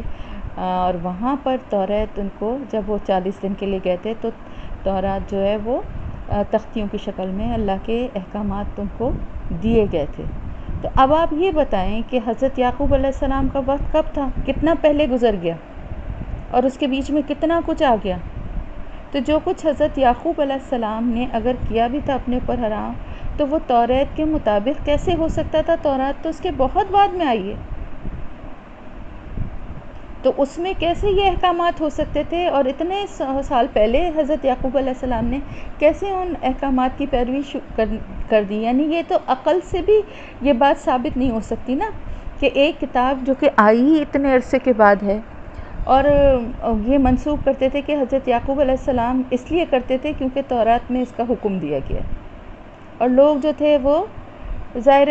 جاہل اور عوام جو ہوتی ہے جس کو علم ہی نہیں تھا، کتاب تک دسترس ہی نہیں تھی، وہ اس بات پہ یقین کر کے اور ان کی ہاں میں ہاں ملاتے تھے. اب اس کے بعد جیسے ہی حضرت ابراہیم علیہ السلام کا ذکر ہوا ویسے ہی بیت اللہ کا بھی ذکر ہوا، جس کی تعمیر جو تھی حضرت ابراہیم علیہ السلام اور حضرت اسماعیل علیہ السلام نے اپنے ہاتھوں سے کی تھی. اللہ تعالیٰ فرما رہا ہے بے شک پہلا گھر جو کہ لوگوں کے لیے مقرر کیا گیا وہ ہے بکہ. مکہ کا پرانا نام بکہ بھی تھا، جو کہ برکت والا بھی ہے اور ہدایت ہے تمام جہان والوں کے لیے. صرف یہاں پر مسلمین نہیں کہا بلکہ للعالمین کہا ہے. اس کی وجہ یہ ہے کہ مسلمان انسانوں کے ساتھ ساتھ جن بھی جو ہیں وہ بھی مسلمان ہیں اور وہ بھی اس کا طواف کرتے ہیں، اور یہیں ان کا بھی حج ہوتا ہے اور یہیں ان کا بھی طواف ہوتا ہے. تو للعالمین سے یہاں مراد انسان اور جن دونوں ہیں کیونکہ ظاہر باقی اور مخلوقات تو حج کرنے نہیں جائے گی. حج اور عمرہ اور یہ جو عبادات ہیں یہ ظاہر جانور چرند پرند یہ تو اس سے مکلف ہے نا، لیکن یہ ہے کہ عالمین کا مطلب یہاں پر یہی ہے کہ انسانوں کے لیے بھی یہ اللہ تعالیٰ نے مقرر کیا اور جنوں کے لیے بھی جو مسلمان ہیں ان کے لیے بھی یہ اللہ کا گھر جو ہے یہ مقرر کیا گیا ہے، اور یہ برکت والا ہے. اس کی برکت ہر طرح سے یہاں پر برکت ہے. یہاں کھانے پینے کی چیزوں میں برکت ہے، یہاں پر ہر معاملے میں جو آتا ہے نیکیوں میں برکت ہے، بڑھ چڑھ کے اس کا اجر ملتا ہے. اور ہدایت ہے تمام جہان والوں کے لیے. جو یہاں آتا ہے ہدایت کی غرض سے، اور یہاں سے پھر اللہ پاک اس کو دل کو پاک و صاف کر کے بھیجتا ہے. فیہ آیات بینات مقام ابراہیم، اور اس میں کھلی ہوئی روشن واضح نشانی ہیں، بہت سی نشانیاں ہیں جن میں سے ایک ہے مقام ابراہیم. مقام ابراہیم کی بھی بڑی فضیلت. ایکچولی مقام ابراہیم جو ہے نا وہ پتھر ہے جس کے اوپر کھڑے ہو کر حضرت ابراہیم علیہ السلام نے بیت اللہ کی تعمیر کی تھی، اور اس پتھر کی خاصیت یہ تھی کہ جب اوپر تک مطلب دیوار اٹھاتے اٹھاتے اوپر تک پہنچنے لگتے تھے تو وہ پتھر بھی اوپر اٹھتا جاتا تھا اللہ کے حکم سے، اور وہ اوپر کا مطلب جو کام ہے وہ اسی پتھر پہ کرتے تھے، اور پھر وہ پتھر نیچے ہو جاتا تھا اللہ کے حکم سے۔ تو وہ پتھر جو ہے وہ مقام ابراہیم پر لگا ہوا ہے، جس پہ ان کے قدموں کے نشان بھی باقی ہیں، اور اس کو مقام ابراہیم کہا جاتا ہے۔ اور آپ یہ دیکھیں، یہ اللہ تعالیٰ کے راہ میں اپنا سب کچھ قربان کرنے والے، اللہ سے سچی محبت کرنے والے کی اللہ کی قدردانی دیکھیے کہ ان قدموں کے نشانوں کو بھی اللہ پاک نے کیسے محفوظ رکھا ہے۔ یعنی 1400 سال تو آپ صلی اللہ علیہ وسلم کو ہوئے ہیں، ان کو تو 3000 سال میرے خیال سے ہو گئے، کافی پرانا مطلب دور ان کا تھا، اور اس وقت سے لے کر آج تک آندھی طوفان بارش کیا کیا زمانے کے جو ہیں وہ اس سے گزرتے ہوئے یہ نشان جو ہیں اللہ نے اس پتھر پہ آج تک محفوظ رکھے ہیں۔ تو یہ دیکھیے اللہ کی قدردانی ہے، اس سے ہمیں یہ بھی اندازہ ہوتا ہے کہ جو بھی اللہ کی راہ میں کوئی بھی کام کرتا ہے، اللہ سے محبت سچے دل سے کرتا ہے، تو یقیناً اللہ کے پاس اس کا مقام ہے، اور اللہ تعالیٰ اس کی قدردانی کرے گا انشاءاللہ تعالیٰ۔ دنیا میں اگر نظر آ جاتا ہے بعض دفعہ جو لوگ اللہ کے قریب ہوتے ہیں، جو اللہ کے لیے خالص ہوتے ہیں، ان کے اللہ کے پاس جو درجات ہیں وہ دنیا میں بھی نظر آ جاتے ہیں، اور بعض دفعہ ہمیں ایسا نہیں اندازہ ہو پاتا، لیکن آخرت کا ان لوگوں کے لیے بہت بڑا مرتبہ اور درجہ ہوگا جو کہ اللہ کے لیے خالص ہو جاتے ہیں۔ تو حضرت ابراہیم علیہ السلام اللہ کے لیے خالص تھے، خلیل اللہ تھے۔ اس کی وجہ یہی ہے کہ وہ جو کچھ اللہ نے حکم دیا، بڑی سے بڑی چیز کو بھی قربان کرنے کے لیے انہوں نے ایک لمحے کے لیے بھی نہیں سوچا۔ دوسری بات یہ کہ یہ جو بیت اللہ ہے یا خانہ کعبہ جو ہے، یہ امن والا مقام ہے۔ یہاں پر جو ہے دور جاہلیت میں بھی، یعنی جب ومن دخلہ کانا آمنا، یعنی جو اس میں داخل ہوا وہ امن میں آ گیا۔ تو یہ کیا ہوتا تھا کہ زمانے جاہلیت میں بھی جب حج تو پہلے بھی ہوا کرتا تھا، آیا کرتے تھے سب پورے مکے سے اور پورے عرب سے، مختلف جگہوں سے لوگ آیا کرتے تھے، اور اس کی خاص بات یہ تھی کہ اس دوران جو حج کے دوران اگر ایک دوسرے کو کوئی اپنا جانی دشمن بھی نظر آ جاتا تھا تو لوگ اس سے بھی بدلہ وہاں نہیں لیتے تھے۔ یہ بہت بڑی اس کی حرمت تھی اسلام سے پہلے بھی، یعنی اسلام آنے کے بعد تو جو ہے عزت اور احترام اور اس کا مرتبہ وہ تو اپنی جگہ ہے، لیکن اس سے پہلے بھی اللہ کے گھر کی بڑی عزت اور حرمت تھی، اور وہ ایک امن والی جگہ تھی جہاں پر حج کے دنوں میں آپ کو معلوم ہے کہ وہاں پر شکار نہیں کیا جا سکتا، وہاں پہ درخت کے پتے تک نہیں توڑے جا سکتے بلا وجہ بلا سبب جو ہے، یعنی سوچیں جان لینا تو بہت بڑی بات ہے، درخت کے پتے بھی حالت احرام میں نہیں توڑے جا سکتے۔ اسی طرح وہاں کوئی کسی کو نقصان نہیں پہنچا سکتا، امن والی جگہ ہے یہ اللہ کے حکم سے۔ ویسے بھی وہاں دیکھیے ایک وہاں پہ انٹر ہوتے ہی ایک عجیب سی فیلنگ سکون اور اطمینان کی، اور ایک عجیب دل جو ہے وہ مطمئن سا ہو جاتا ہے۔ یہ بھی ایک نشانی ہے اس جگہ کی کہ وہ امن والی جگہ ہے، اور لوگوں کے لیے حج بیت اللہ کی جو ہے، جو اس کی استطاعت رکھتا ہو اور اس کے لیے راستہ پا سکتا ہو۔ کیا مطلب ہوا اس کا؟ اس کا مطلب یہ ہے، ایک تو یہ کہ استطاعت ہو، یعنی یہ کہ مالی بھی استطاعت ہو، یعنی یہ حج جو ہے آپ کو پتہ ہے نا، زکوٰۃ اور حج اسلام کے دو ایسے ارکان ہیں جو مال ہونے پہ ہی فرض ہوتے ہیں۔ زکوٰۃ بھی ایک سرٹن اماؤنٹ آپ کے پاس اگر ہے تو پھر آپ پہ زکوٰۃ فرض ہوتی ہے، اگر نہیں ہے تو پھر زکوٰۃ فرض نہیں ہوتی۔ جبکہ نماز روزہ جو ہے وہ ہر امیر غریب ہر ایک کے لیے ہے، ٹھیک ہے، لیکن زکوٰۃ بھی پیسے کے ساتھ اٹیچڈ ہے، اور اسی طرح حج بھی، کہ جو اس کی استطاعت رکھتا ہو۔ اور استطاعت دو طرح سے ہوتی ہے، ایک مالی استطاعت ہوتی ہے، ایک جسمانی استطاعت ہوتی ہے، دونوں چیزیں ضروری ہیں۔ بعض دفعہ انسان کے پاس روپیہ پیسہ بہت کچھ ہوتا ہے، لیکن اب اس کی عمر ایسی نہیں ہوتی، یا وہ اس کو کچھ ایسی بیماری ہے کہ وہ چل نہیں سکے یا بیٹھ نہیں سکتا، یا کوئی اور ایسا پرابلم ہے کہ اب وہ نہیں جا سکتا، تو پھر وہ استطاعت نہیں ہوئی۔ اور دوسری بات یہ ہے کہ سبیل، راستہ، کہ اس کے راستہ، اس کے لیے راہ پائے یعنی کہ ساتھ کوئی جانے والا، اس کو کروانے والا، جیسے خاص طور سے عورتوں کے لیے آپ کو پتہ ہے محرم ہونا ضروری ہے، تو اگر نہیں ہے محرم تو سب کچھ ہونے کے باوجود بھی وہ نہیں جا سکتی حج کے لیے، تو دونوں چیزیں ضروری ہیں۔ اور اگر کسی کے پاس پیسہ ہے اور اس کی عمر یا اس کی صحت جو ہے وہ اجازت نہیں دیتی کہ وہ جا کے، ظاہر حج کیونکہ تھوڑی مشقت ہے، بھیڑ ہوتی ہے، رش ہوتا ہے، اس میں ارکان کو ادا کرنا، اگر نہیں وہ کر پا سکتا تو پھر وہ کیا کرے؟ تو اگر اس کے پاس پیسہ ہے تو وہ اپنے اس پیسے سے حج بدل کروا لے کسی سے۔ اور دوسری صورت یہ ہے کہ وہ صحت مند اور طاقتور اور ہر لحاظ سے اچھا ہے، لیکن اس پیسے کے حساب سے اس کی استطاعت نہیں ہے، تو دونوں صورتوں میں اللہ تعالیٰ مجبوریوں کو جانتا ہے۔ اور بعض دفعہ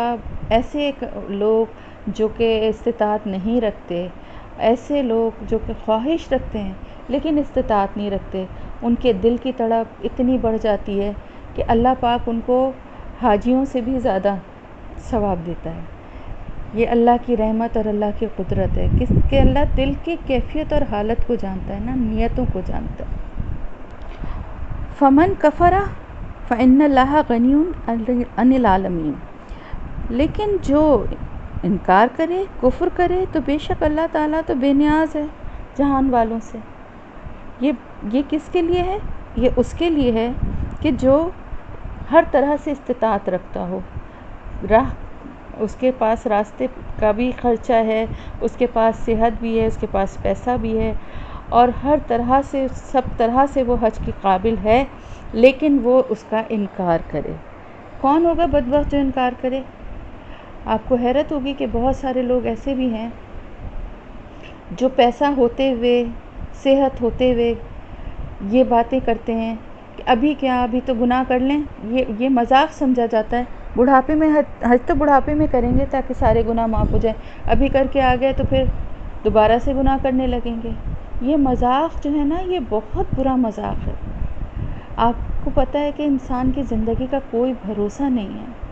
کسی کو پتہ ہے کہ وہ بڑھاپے تک پہنچے گا اور جا کے حج کر سکے گا، اور حالات بھی اس کے ویسے ہی رہیں گے،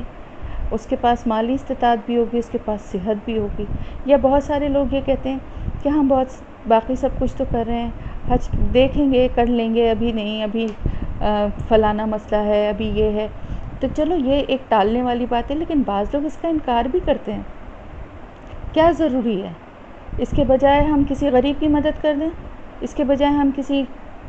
غریب لڑکی کی شادی کروا دیں، کسی کے گھر میں ہم راشن ڈلوا دیں، کسی کی مدد کر دیں، ہم حج کی کیا ضرورت ہے؟ یہ ہے انکار۔ اسی طرح سے جو لوگ بڑھاپے کا انتظار کر رہے ہیں کہ حج کریں گے، یہ بھی ہے انکار۔ یہ سب باتیں انکار ہیں، اور اللہ تعالیٰ فرما رہا ہے کہ میں بے نیاز ہوں جہان والوں سے، مجھے کوئی اس سے غرض اور مطلب نہیں ہے کہ کون کہتا ہے، کیا کہتا ہے، وہ کرنا چاہتا ہے، نہیں کرنا چاہتا ہے، جو کرے گا وہ اپنے لیے کرتا ہے۔ دیکھیں حج کر کے آتے ہیں، اللہ تعالیٰ اس انسان کو اگر خلوص نیت سے اور اچھی طرح سے اس نے تمام ارکان ادا کیے اور اپنے گناہوں کی معافی مانگی، تو ایسا ہو جاتا ہے جیسے کہ ماں کے پیٹ سے اسی دن پیدا ہوا ہے، یعنی ایسے پاک صاف ہو کر آتا ہے۔ تو اس میں کس کا فائدہ ہے؟ انسانوں کا ہی فائدہ ہے نا، نعوذ باللہ، استغفر اللہ۔ اللہ تعالیٰ کو کیا ضرورت ہے؟ اللہ تعالیٰ تو صرف اس بات سے خوش ہوتا ہے کہ میرے بندے آ رہے ہیں اور اپنے گناہوں کا اقرار کر رہے ہیں، معافی مانگ رہے ہیں اور پاک صاف ہو کے جا رہے ہیں، جہنم کی آگ سے بری ہو کے جا رہے ہیں، بری ہو کے جا رہے ہیں۔ اس کی مخلوق ہیں، وہ محبت کرتا ہے، بہت پیار کرتا ہے اپنے بندوں سے، وہ بڑا خوش ہوتا ہے کہ میرے بندے جہنم کی آگ سے بری ہو کے جا رہے ہیں۔ اس میں ہمارا ہی فائدہ ہے۔ جیسے ایک ماں اپنے بچے کو کسی مشکل گھڑی سے، کسی دشواری سے، کسی کنویں میں گرنے سے، کسی کھائی میں گرنے سے روک لیتی ہے، بچا لیتی ہے، تو اس میں ماں کا کیا فائدہ ہے؟ ماں کو کیسی خوشی ہوتی ہے کہ میرا بچہ بظاہر اس کو بچے کو نہیں کوئی بات سمجھ میں بعض دفعہ آ رہی ہوتی، کوئی ایسی عادت یا کوئی ایسا کام وہ کر رہا ہوتا ہے جو اس کو تباہی کی طرف لے جا رہا ہوتا ہے، تو ماں کی کیا کوشش ہوتی ہے کہ کسی طرح اپنے بچے کو بچا لے، کسی طرح اس کو روک لے۔ اس میں ماں کا کیا فائدہ ہے؟ بچے کا ہی فائدہ ہے نا، لیکن جب بچہ بچ جاتا ہے تو ماں کو کتنی خوشی ہوتی ہے، اس لیے کہ وہ محبت کرتی ہے نا اپنے بچے سے۔ تو اللہ تعالیٰ ہم سے اس سے کہیں زیادہ، کئی گنا زیادہ محبت کرتا ہے، اور وہ بہت خوش ہوتا ہے اس چیز سے جب ہم اپنے گناہوں کی توبہ کرتے ہیں، جب ہم اللہ سے رو رو کے معافی مانگتے ہیں اور اللہ تعالیٰ ہمیں گناہوں سے آزاد کر دیتا ہے، تو اللہ بھی اس پہ خوش ہوتا ہے ہماری بری ہونے کا۔ تو اس میں فائدہ ہمارا ہی ہے۔ اللہ تعالیٰ تو بے نیاز ہے، کوئی آئے اس کے گھر میں حج کرنے، کوئی نہ آئے اس کے گھر میں حج کرنے، اس کو کوئی فرق نہیں پڑتا۔ اس کے تو اربوں خربوں نہ جانے کتنے فرشتے ہیں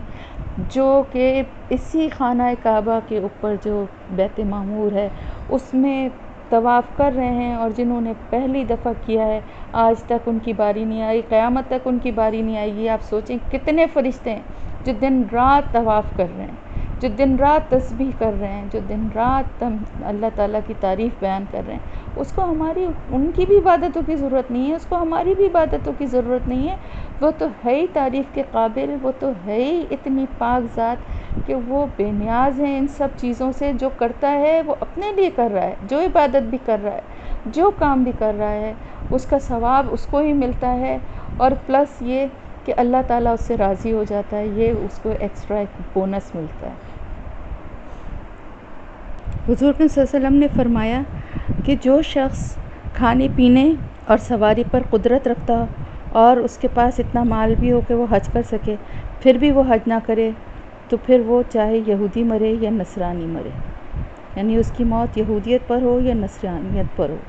اللہ تعالیٰ فرماتا ہے اللہ کے لیے لوگوں پر حج بیت اللہ ہے جو اس کے راستے کی طاقت رکھیں، اور جو کفر کرے تو اللہ تعالیٰ تمام جہان والوں سے بے نیاز ہے۔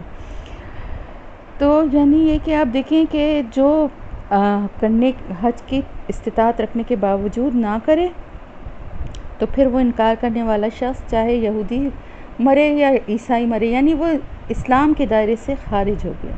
یہ جو 5 ارکان ہیں نا اسلام کے، جیسے کلمہ، نماز، روزہ، زکوٰۃ، حج، یہ 5 ارکان ہیں، یہ 5 ستون ہیں جن پہ اسلام کھڑا ہوا ہے۔ ان میں سے اگر کوئی بھی رکن جو ہے اس کو وہ نہ مانا جائے تو پھر اسلام کے دائرے سے خارج ہو جاتا ہے۔ آپ کو معلوم ہے نا جو منکرین زکوٰۃ تھے، حضرت ابوبکر صدیق رضی اللہ تعالیٰ عنہ نے حضور صلی اللہ علیہ وسلم کی زندگی میں ہی آخری دنوں میں جو ہے ایک علاقے کے لوگوں نے زکوٰۃ دینے سے انہوں نے کہا تھا ہم سب باتیں مانتے ہیں، کلمہ پڑھتے ہیں، روزہ رکھتے ہیں، حج کریں گے، لیکن ہم زکوٰۃ نہیں دیں گے۔ تو آپ صلی اللہ علیہ وسلم نے ان کے لیے ایک لشکر کی تیاری کا حکم دیا تھا، اور آپ صلی اللہ علیہ وسلم کے وصال کے بعد حالانکہ بہت سب نے روکنے کی کوشش کی حضرت ابوبکر صدیق رضی اللہ تعالیٰ عنہ کو، کہ اس وقت مسلمانوں کے حالات ایسے نہیں ہیں کہ ایک اتنا بڑا لشکر جو ہے وہاں بھیج دیا جائے، لیکن انہوں نے کہا کہ جو فیصلہ آپ صلی اللہ علیہ وسلم کر گئے تھے اس کو میں نہیں روک سکتا، اور انہوں نے بھیجا اور ان کے خلاف جنگ باقاعدہ کی گئی کہ جو زکوٰۃ دینے سے انکار کر رہے تھے۔ تو اسی طرح سے جو حج کا انکار کریں وہ بھی دائرہ اسلام سے خارج ہو جاتے ہیں۔ پھر اللہ تعالیٰ دوبارہ اہل کتاب کو مخاطب کر کے کہہ رہا ہے کہ تم کیوں اللہ کی آیات سے انکار کرتے ہو؟ کس لیے؟ کون سی ایسی بات ہے کہ جو تمہیں اس بات پہ آمادہ کرتی ہے کہ تم اللہ کے آیات کا انکار کرو؟ اللہ کی آیات کون سی ہیں؟ اللہ کی آیات ان کی کتاب بھی تھی، اور اللہ کی آیات جو ہیں وہ قرآن بھی ہے، یعنی وہ اپنی کتاب کا بھی انکار کرتے تھے کیونکہ ان کی کتاب میں بھی تو یہی باتیں تھیں نا، اور اس کتاب کو بھی ماننے سے انکار کرتے تھے۔ تو اللہ پاک فرما رہا ہے کہ کیا ایسی وجہ ہے کہ جس کی وجہ سے تم اتنے سرکش ہو کہ تم اللہ کی آیات کا انکار کرتے، جبکہ تمہارے پاس گواہی موجود ہے، جبکہ تمہارے پاس ساری تمہاری کتاب میں وہ ساری باتیں اور نشانیاں موجود ہیں،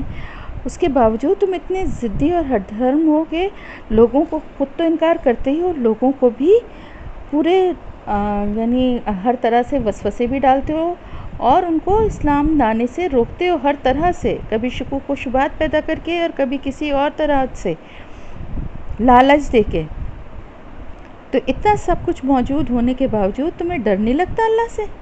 کہ کس طرح سے تم اللہ کے نبیوں کا بھی انکار کرتے ہو، اللہ کی کتابوں کا بھی انکار کرتے ہو، اور اللہ تعالیٰ گواہ ہے جو کچھ بھی تم کر رہے ہو. یعنی ان کے لیے کتنی بڑی تعریف اور کتنا بڑا ایک وہ ہے. اللہ تعالیٰ نے فرمایا کہ یہ جو کچھ بھی تم کر رہے ہو نا اللہ دیکھ رہا ہے. یعنی دیکھیں اللہ تعالیٰ معاف فرما دے اللہ پاک ہمارے گناہوں کو اپنی رحمت سے، کہ یہ جملہ بڑا سخت جملہ ہے. جیسے کوئی سرکش اور کوئی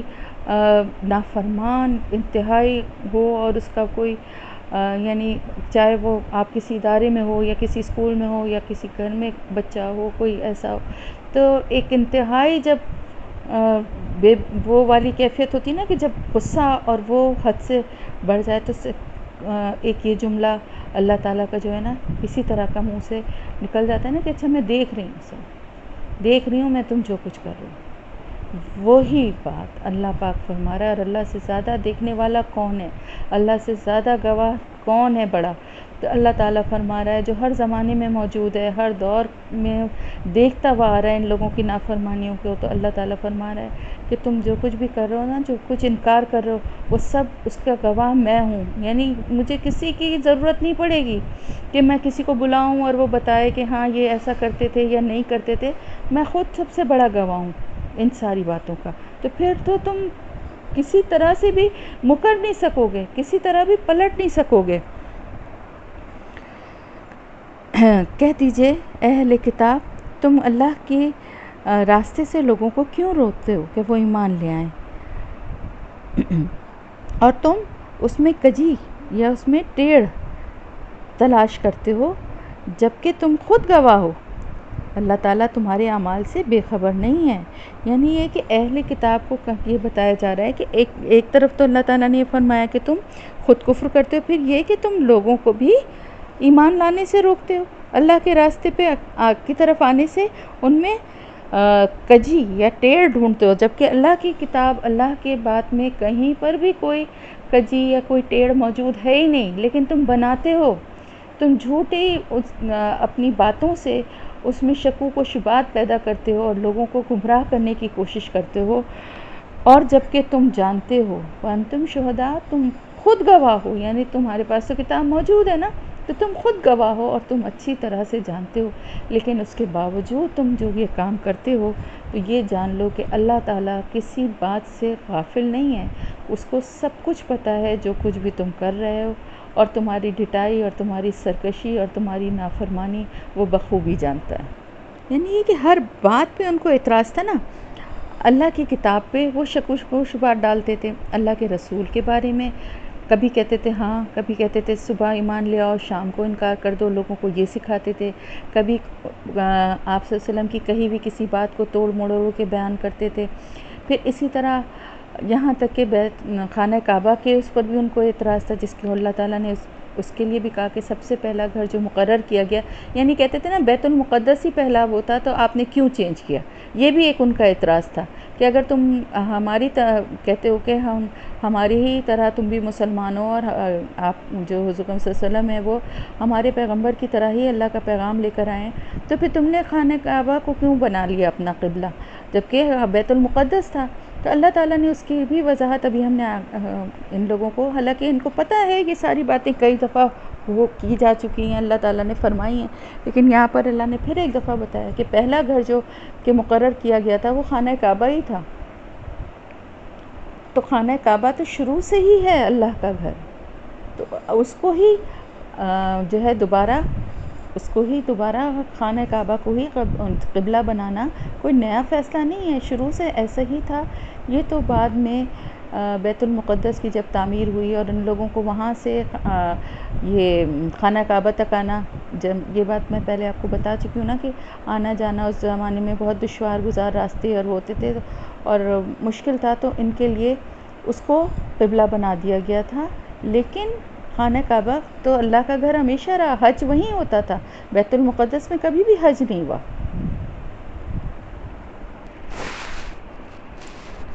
یا ایھا الذین آمنوا ان تطیعوا فریقا من الذین اوتوا الکتاب، اے ایمان والوں اب اللہ تعالیٰ ان اہل کتاب کی سازشوں سے مسلمانوں کو آگاہ فرما رہے ہیں کہ اے ایمان والوں، اگر تم ان کی باتیں مانو گے، اس گروہ یعنی یہ جو اہل کتاب ہیں ان کی باتیں مانو گے، کیونکہ یہاں پر انہی کا ذکر ہونا نا، اوت الکتاب جنہیں کتاب دی گئی ہے، اس گروہ کی اگر تم باتیں مانو گے تو یہ تمہیں پھیر دیں گے ایمان لانے کے بعد کفر کی طرف۔ تو آپ یہ دیکھیں کہ اس وقت سے لے کر اور آج تک یہی کوشش ہے ان کی کہ کسی طرح مسلمانوں کو ان کے دین سے پھیر دیں، اور یہ ہمیشہ ازل سے ابد تک ان کی کفر اور اسلام کی جنگ اسی طرح جاری رہے گی کہ مسلمان بہت سادگی سے اور بہت خلوص سے ان کی باتوں پہ یقین بھی کرتے ہیں، اور ان کے اخلاق اور ان کے اس سے دھوکے میں بھی آ جاتے ہیں اور ان کے قریب ہو جاتے ہیں، اور یہ اندر ہی اندر ان کے دل سے کبھی بھی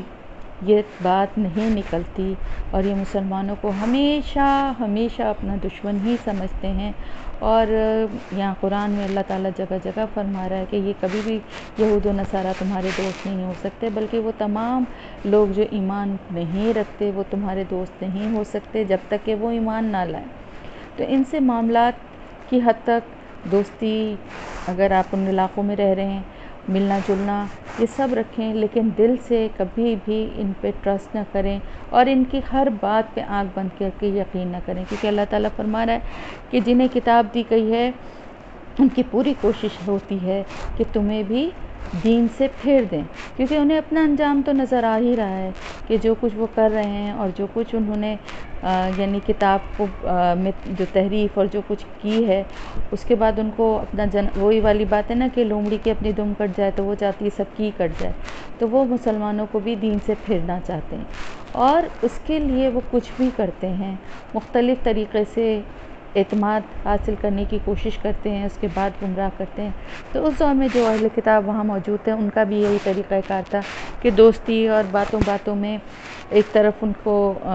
ہاں میں ہاں بھی ملاتے تھے، اور پھر کوئی ایسی بات بھی کہہ دیتے تھے جس سے شک و شبہ پیدا ہو۔ اسی طرح آپ دیکھیں بہت سارے جو لوگ جو فارن کنٹریز میں رہتے ہیں ان کو اس چیز کا ایکسپیرینس ہوگا کہ اگر بہت زیادہ تعلقات ہوتے ہیں اور دوستی ہوتی ہے تو بعض دفعہ وہ لوگ ڈھونڈ کے کچھ ایسے سوالات قرآن سے یا کسی اس کے آپ صلی اللہ علیہ وسلم کی ذات سے متعلق لے آتے ہیں کہ اگر ایسا تم لوگ کہتے ہو تو بتاؤ ایسا کیوں ہے۔ اور نارملی ہمارے یہاں لوگوں کو اتنا شعور اور اتنا کتاب کا علم ہے ہی نہیں، اتنا کچھ جانتے ہی نہیں ہیں، اور کنفیوز ہو جاتے ہیں، یا تو ان کی باتوں کو بھی سمجھنے لگتے ہیں کہ ہاں کسی حد تک تو صحیح کہہ رہے ہیں، یا پھر کچھ شک و شبے میں آ جاتے ہیں، اور یہی وہ چاہتے ہیں کہ دین کے بارے میں ایک دفعہ شک و شبہ آ گیا تو پھر ایمان جاتا رہتا ہے۔ تو اللہ تعالیٰ فرما رہا ہے کہ اس گروہ کی جو ہے یعنی جن کو کتاب دی گئی ہے، کیونکہ یہ خود پھر گئے ہیں تو اس لیے ان کی کوشش یہی ہے کہ تمہیں بھی دین سے پھیر دیں، اور تم کیسے انکار کرو گے، یعنی کس طرح کر سکتے ہو تم، جبکہ تم پر اللہ کی آیات پڑھی گئی ہیں اور تم میں اللہ کا رسول موجود ہے۔ یعنی یہ تو اس دور کی بات ہے، آج اللہ کا رسول تو موجود نہیں ہے لیکن اس کی سنت، اس کی حدیثیں موجود ہیں، اور جو کچھ پڑھا گیا ان پر اللہ کی آیات وہ موجود ہیں۔ تو بے شک وہ دور تھا جس وقت کہ اللہ کی آیات ڈائریکٹلی پڑھ کے آپ صلی اللہ علیہ وسلم سنا رہے تھے اور آپ صلی اللہ علیہ وسلم موجود تھے، تو وہ ایک الگ بات تھی، لیکن آج بھی وہ سب چیزیں محفوظ تو ہیں نا، تو اللہ کا کلام بھی محفوظ ہے الحمدللہ، اور اللہ کے رسول صلی اللہ علیہ وسلم کی بات بھی محفوظ ہے الحمدللہ۔ تو پھر جب یہ سب کچھ موجود ہے تو تم کیسے انکار کرو گے؟ بات وہیں پہ پھر آ جاتی ہے کہ جب ہم پڑھیں گے اور جانیں گے تبھی تو ہمیں پتہ چلے گا نا۔ اگر ہم صرف قرآن کی تلاوت کرنے کو سمجھتے رہیں کہ یہی کافی ہے اور ہم یہی بہت اچھا کام کر رہے ہیں، بے شک اچھا کام ہے، تو ہمیں کوئی بھی گمراہ کر سکتا ہے، کوئی بھی ایسی بات آپ صلی اللہ علیہ وسلم کی احادیث یا آپ کی سنت یا آپ کے اللہ تعالیٰ کے کلام سے وہ موڑ توڑ کے پیش کر سکتا ہے، کیونکہ ہمیں معلوم ہی نہیں ہوگا تو ہم بہت جلدی اس کی باتوں میں آ جائیں گے۔ تو اس کے لیے سب سے ضروری چیز کیا ہے؟ وَمَن يَعْتَصِم بِاللَّهِ فَقَدْ هُدِیَ إِلَىٰ صِرَاطٍ مُسْتَقِیمٍ۔ تو بس جو تھام لے مضبوطی سے اللہ کو، تو اسی کے لیے ہدایت ہے سیدھے راستے کی۔ یعنی ہدایت اس وہی پائے گا جو کہ اللہ کی ذات کو تو ہم ظاہر ہے اس کے پہ ایمان رکھتے ہوئے اس کی کتاب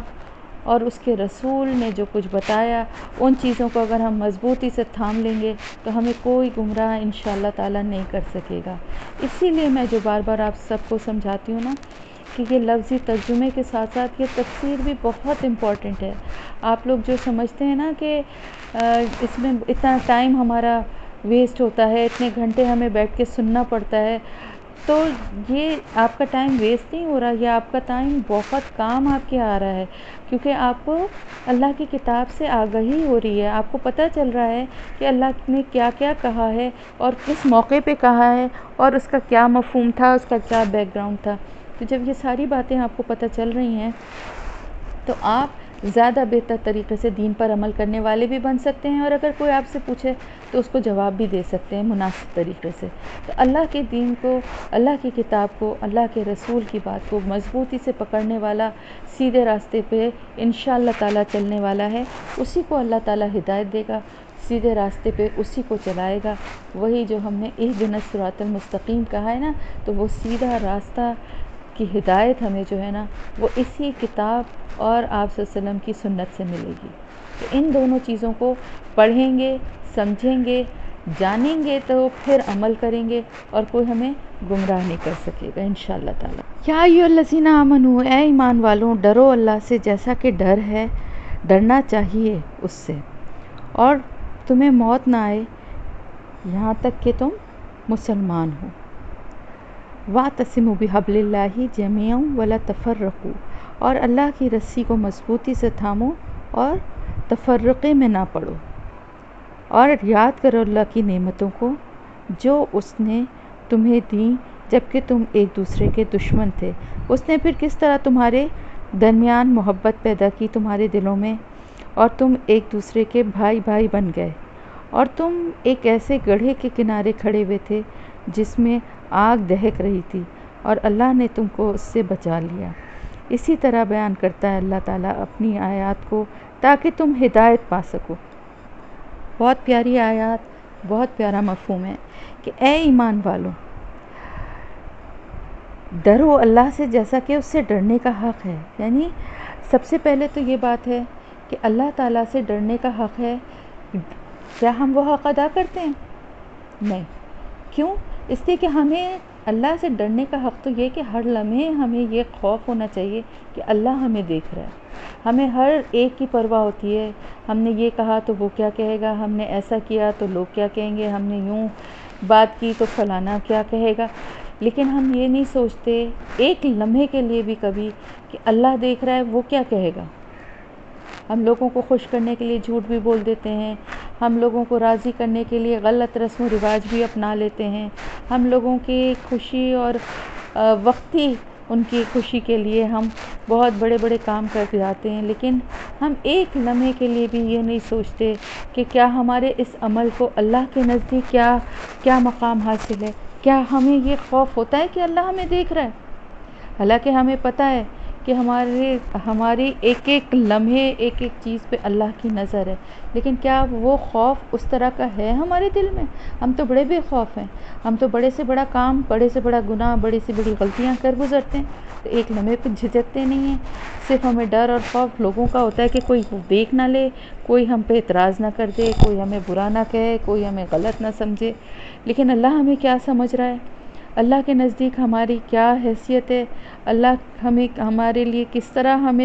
ہمارے اعمال کی جزا دینے والا ہے؟ ہم کبھی ایک لمحے کے لیے بھی اس چیز کی فکر ہی نہیں کرتے. اور اگر کبھی ذہن میں خیال آ بھی جائے تو اللہ تو بڑا غفور الرحیم ہے، وہ معاف کرنے والا ہے، کہہ کے اپنے دل کو تسلی دے دیتے ہیں. لیکن اللہ تعالیٰ فرما رہا ہے کہ اللہ سے ڈرو جیسا کہ اس سے ڈرنے کا حق ہے. یعنی ہر کام اور ہر عمل کے پیچھے یہ خوف ہونا چاہیے، یہ خیال ہونا چاہیے کہ ایک اتنا بڑی ذات، ایک اتنی بڑی بابرکت ذات جس نے کہ ہمیں بنایا ہے، ہمیں پیدا کیا ہے، اس دنیا کو بنایا ہے، اور ہم اس کے سامنے، ہمارا ایک ایک لمحہ اس کے سامنے ہے، ہم یہ کرنے جا رہے ہیں تو اللہ کیا کہے گا؟ اللہ کیا ہمارے اس عمل پہ ہمیں کیا سزا دے گا؟ یہ خوف جو ہے نا، یہ ہر مومن کے دل میں ہونا چاہیے. ٹھیک ہے کبھی کم اور کبھی زیادہ یہ ہو سکتا ہے، لیکن یہ خوف ہمیشہ رہنا چاہیے. اللہ کا خوف اسی طرح کا جیسا کہ اس کا حق ہے. جب آپ یہ اس کا حق کیا ہے، حق تو اس کے اتنے ہیں کہ اسی کا صرف ایک حق ہے ہم پر، اور کسی کا ہم پر حق نہیں ہے جو اللہ کا حق ہے، کیونکہ ہم اسی کے بندے ہیں، اسی کی مخلوق ہیں، اسی کے غلام ہیں. اور اسی نے جس طرح سے چاہا اسی طرح دنیا میں ہمیں بھیجا ہے، اور جس طرح چاہتا ہے ہمیں واپس بلا لیتا ہے. تو یہ سارے معاملات اسی کے پاس ہیں، تو سارے حق اسی کے پاس ہیں نا. تو ہمارا ہر عمل جو ہے نا وہ ایسا ہونا چاہیے کہ جس سے اللہ ہم سے راضی ہو، جس میں ہمارا دل کو اطمینان ہو کہ اگر اللہ ہمیں دیکھ رہا ہے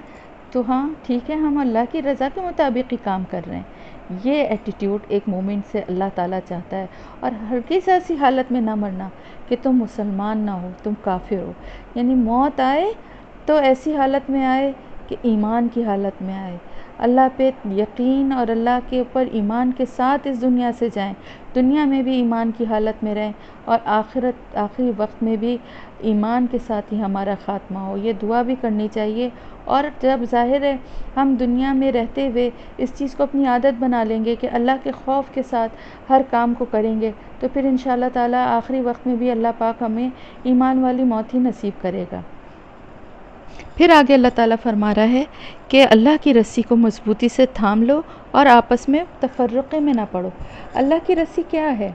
اللہ کی رسی یہ کتاب ہے، اللہ کے احکامات ہیں، اللہ کی بات ہے. اس کو مضبوطی سے تھام لو، اسی پہ عمل کرو، اور آپس میں تفرقے میں نہ پڑو. تو اللہ کی رسی کو پکڑنے کا مطلب ہے کہ اللہ کے احکامات جو کہ قرآن میں ہیں موجود، اس کو مضبوطی سے پکڑ لے، اس پہ عمل کرنے والا بن جائے. صحیح مسلم ہے کہ رسول اللہ صلی اللہ علیہ وسلم نے فرمایا کہ 3 باتوں سے اللہ پاک خوش ہوتا ہے اور 3 باتوں سے ناخوش ہوتا ہے. ایک تو یہ کہ اسی کی عبادت کرو، اس کے ساتھ کسی کو شریک نہ کرو. دوسرے اللہ کی رسی کو اتفاق سے پکڑو، تفرقہ نہ ڈالو. تیسرے جو بادشاہ ہے یا جو حاکم ہے اس کی خیر خواہی کرو. فضول بکواس، زیادتی، سوالوں کی زیادتی اور مال کی بربادی، یہ تینوں چیزیں اللہ کو ناراض کرنے کا سبب ہیں. تو اسی طرح سے یہ بات ہے کہ اللہ تعالیٰ یہاں فرما رہا ہے کہ اللہ کی رسی یعنی اللہ کے احکامات، اللہ کی کتاب کو مضبوطی سے تھام لو. اور جب اللہ کی کتاب کو مضبوطی سے تھام لو گے تو آپس میں تفرقے میں نہ پڑو،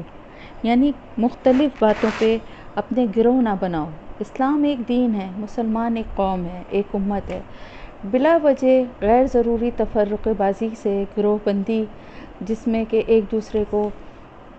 کافر اور ایک دوسرے کو غلط اور کہنا اور اس پہ اعتراضات کرنا، اور ایک دوسرے سے ایسے سوالات کرنا جس سے کہ مزید بدمزگی اور لوگوں کے لیے مشکل ہو کہ لوگ کس گروہ کو اپنائیں اور کس کو صحیح سمجھیں. اس چیز کو سخت ناپسند کیا گیا ہے. اسی لیے میں یہ بات آپ کو سمجھاتی ہوں نا کہ ہمیشہ دین کی بات کرنے والے کی عزت کریے، اور اگر اس کی بات سے کوئی اختلاف بھی ہے تو اس بات سے اختلاف کریے، لیکن جو دین کے کام کرنے والے لوگ ہیں ان سب کی عزت کرنی چاہیے. تفرقے بازی میں نہیں پڑنا چاہیے. وہ صحیح نہیں ہے، وہ غلط ہے، وہ کافر ہے، وہ فلانا ہے، وہ یوں ہے. یہ باتیں جو ہے نا یہ اللہ کو سخت ناپسند ہیں، یہ دین میں فساد کرنے والی ہیں. اللہ تعالیٰ کہتا ہے آپس میں تفرقے میں نہ پڑو. پھر اللہ تعالیٰ اپنی نعمت یاد دلاتا ہے کہ تم پر کیسی میں نے نعمت کی جبکہ تم ایک دوسرے کے دشمن تھے. دیکھیں نا کیا تھا، سارے قبیلے، تمام قبیلے گروہ آپس میں کیسے ایک دوسرے کے دشمن تھے. خاص طور سے اوس اور خزرج یہ آپس میں ایک دوسرے کے دشمن تھے نا، اور یہودیوں کا ساتھ مطلب ساتھ ان کا مانگتے تھے اور ان کی مدد سے آپس میں جنگیں کیا کرتے تھے. جبکہ دونوں قبیلے جو تھے وہ ساتھ ساتھ رہتے تھے، اور یہودی تو اہل کتاب تھے، لیکن ان دونوں میں آپس میں کتنے جھگڑے ہوا کرتے تھے، اور وہ یہودی اس چیز سے فائدہ اٹھایا کرتے تھے. تو اللہ پاک فرما رہا ہے کہ تم یاد کرو کہ کس طرح تم ایک دوسرے کے دشمن تھے. اسی طرح قریش سے، مکے سے جو لوگ آئے تھے وہ بھی بالکل ناواقف تھے یہاں کے لوگوں سے اور یہ لوگ ان سے، لیکن اللہ پاک فرما رہا ہے کہ کس طرح میں نے تمہارے درمیان محبت پیدا کی، تمہارے دلوں میں محبت ڈال دی کہ تم ایک دوسرے کے بھائی بھائی بن گئے. اور تم تو ایسے گڑھے کے کنارے کھڑے ہوئے تھے جس میں آگ دہک رہی تھی، اور اللہ تعالیٰ نے تمہیں اس سے بچا لیا. یعنی اللہ تعالیٰ نے یہاں پر یہ بتایا کہ کس طرح سے نیکی اور بھلائی کے کاموں میں سب ایک دوسرے کے مددگار ہو گئے اور ایک دوسرے سے محبت کرنے والے، ایک دوسرے کا خیال کرنے والے بن گئے. ایمان ان کے دلوں میں اللہ نے ڈال دیا اپنی رحمت سے، جس کی وجہ سے وہ اس گڑھے کے کنارے، یعنی جہنم کے گڑھے، جہنم کی آگ کے کنارے سے وہ واپس پلٹ گئے. اللہ نے بچا لیا ان کو، ورنہ ان کا انجام یہی ہوتا نا، کفر، حالت کفر میں مرتے، ایک دوسرے کے ساتھ دشمنی کرتے کرتے مر جاتے، لڑتے بھڑتے، تو کیا انجام تھا؟ ان کا ٹھکانہ کہاں تھا؟ جہنم تھا. اللہ تعالیٰ بتا رہا ہے کہ میری نعمت کو یاد کرو جو میں نے تم پہ کی، کہ میں نے کیسے تمہارے دل میں ایک دوسرے کی محبت ڈالی اور کس طرح سے میں نے تمہیں اس آگ سے بچایا کہ جس میں تم گرنے والے تھے. اسی طرح بہت سی احادیث ہیں جن میں نا اتفاقی سے ڈرایا گیا ہے اور ہدایت کی گئی ہے کہ آپس کے اختلافات کو دور کریں، اور مختلف فرقے بنانے سے منع کیا گیا. لیکن یہ بھی حقیقت ہے کہ اس امت میں بہت سے فرقے ہوں گے اور ان میں سے کوئی ایک فرقہ ایسا ہوگا جو نجات پا کر جنت بھی ہوگا. تو فرقے سے مطلب یہ ہے کہ جو اللہ کے دین پہ صحیح عمل کرنے والے لوگ ہوں گے اور جو اللہ کی کتاب کے مطابق اپنی زندگیوں کو گزارنے والے لوگ ہوں گے، اللہ کے رسول کی پیروی کرنے والے ہوں گے، وہی جنت میں انشاءاللہ تعالیٰ جائیں گے. تو وہ فرقہ جو یہ اللہ کی اور اللہ کے رسول کی اطاعت اور پیروی کرے گا وہی جنت میں جائے گا. پھر اللہ تعالیٰ فرما رہے ہیں کہ تم میں سے ایک ایسی جماعت ہونی چاہیے جو کہ بھلائی کی طرف بلائے اور نیک کاموں کا حکم دے، نیک کام کرنے کا حکم دے اور برے کاموں سے روکے. اور یہی لوگ ہیں جو کہ فلاح پانے والے ہیں. یعنی یہ ان لوگوں کے لیے کہا جاتا ہے جو دین کا کام کرنے والے لوگ ہیں. یہ اللہ کی طرف سے یہ بات کہی گئی ہے کہ اس دین کے لیے کچھ لوگوں کو کام کرتے رہنا چاہیے. کچھ لوگ ایسے ضرور ہونے چاہیے امت میں سے جو کہ لوگوں کو بھلائی کی طرف، خیر کی طرف بلائیں، جو انہیں اچھے کاموں کی تاکید کریں اور ان کو برے کاموں سے روکیں، ان کو اچھائی اور برائی دین کے حوالے سے اس کا شعور دیں. ایک جماعت ایسی ضرور ہونی چاہیے. ایک جماعت سے مطلب یہ ہے کہ ایسے لوگ جو ہیں جو دین کا کام کرنے والے ضرور ہونے چاہیے. اگر ہر ایک ہی یہ سوچ کے بیٹھ جائے کہ قرآن تو میرے پاس بھی ہے، میں تو پڑھتی ہی ہوں، میں تو سب سمجھتی ہی ہوں اور مجھے مزید کچھ جاننے کی ضرورت نہیں ہے یا کچھ اللہ کے احکامات کو مزید سمجھنے کی ضرورت نہیں ہے، تو پھر بتائیں گے کہاں جائے گی یہ امت. ایسے لوگ، ان کی قدر کرنا چاہیے. جو دین کا کام کرنے والے لوگ ہیں ان سب کی قدر کریں، ان سب کی عزت کریں جنہوں نے اپنی زندگیاں وقف کی ہیں، جو اپنا وقت نکالتے ہیں، جو لوگوں کو بھلائی کی طرف بلاتے ہیں، جو لوگوں کو برائیوں سے باز رہنے کے بارے میں بتاتے ہیں. یہی لوگ ہیں جو فلاح پانے والے ہیں. اللہ ہمیں ان میں شامل فرما لے. آمین یا رب العالمین. کہ جن کے لیے اللہ پاک فرما رہا ہے کہ وہ فلاح پانے والے لوگ ہیں.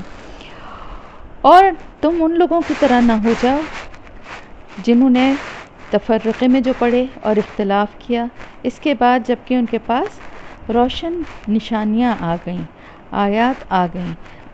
اور یہی لوگ ہیں جن کے لیے عظیم عذاب، بہت بڑا عذاب ہے. یعنی یہ کہ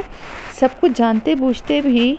تم ان لوگوں کے میں نہ ہو جاؤ. یعنی ہمارے یہاں کیا ہوتا ہے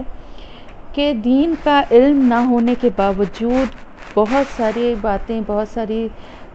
چیزیں جو ہیں وہ اللہ سے اور دین سے منسوب کر کے کہی جا رہی ہوتی ہیں اور لوگ اس پہ اندھی تقلید بھی کر رہے ہوتے ہیں. تو اللہ تعالیٰ ایسے کاموں سے ڈرا رہا ہے کہ ان لوگوں میں سے نہ بن جاؤ کہ جو کہ لوگوں میں تفرقہ بازی پیدا کریں اور جو امت میں اختلاف پیدا کریں. دیکھیں یہ بہت بڑا گناہ ہے امت کو اختلافات کی نظر کرنا یا ان میں آپس میں تفرقہ بازی کرنا یا کروانا، کیونکہ اس سے مسلمانوں کی وحدانیت، مسلمانوں کی طاقت متاثر ہوتی ہے، کمزور ہوتے ہیں اور اللہ کے دین کے بجائے آپس میں ایک دوسرے کو نیچا دکھانے کی کوشش کرنا شروع کر دیتے ہیں.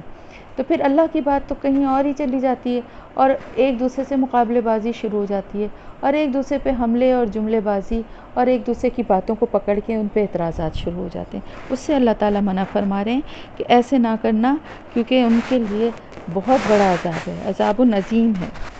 اس دن جب کہ کچھ چہرے جو ہیں وہ روشن ہوں گے، سفید، ابیض کہتے ہیں سفید کو، لیکن یہاں پر مراد ہے سفید سے کہ روشن ہوں گے کچھ چہرے، اور کچھ چہرے تسود، اسود کہتے ہیں نا، حجر اسود ہے، سیاہ کو، اس دن کچھ چہرے ہوں گے جو کہ سیاہ ہوں گے۔ فَأَمَّا الَّذِينَ اسْوَدَّتْ وُجُوهُهُمْ، پھر وہ لوگ جن کے چہرے سیاہ ہوں گے، اللہ تو استغفر اللہ، اکفرتم بعد ایمانکم فذوقوا العذاب بما کنتم تکفرون، ان سے کیا کہا جائے گا؟ کیا تم نے کفر کیا تھا ایمان لانے کے بعد؟ بس اب تم چکھو عذاب۔ کس وجہ سے؟ کیونکہ تم نے انکار کیا، تم نے کفر کیا۔ یعنی یہ ان لوگوں کا حال ہے، یہ اب یہاں پر اہل کتاب کی بات نہیں ہو رہی، بلکہ یہاں پر مسلمانوں کی بات ہو رہی ہے،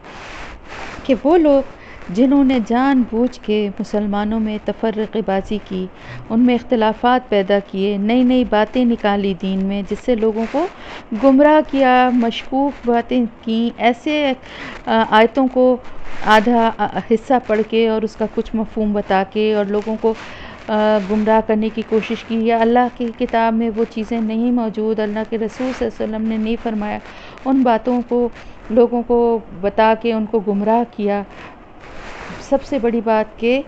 دین کو جو ہے وہ گمراہی کے راستے پہ ڈالنے کی کوشش کی، دین لوگوں کو اختلافات کی نظر کر دیا، کیونکہ ظاہر لوگ علماء کی طرف ہی دیکھتے ہیں، لوگ ان لوگوں کی طرف ہی دیکھتے ہیں مدد کے لیے جب کہیں پر ان کی سمجھ سے میں بات نہیں آتی، اور وہ ان سے ہی جاننا چاہتے ہیں دین کی بات۔ تو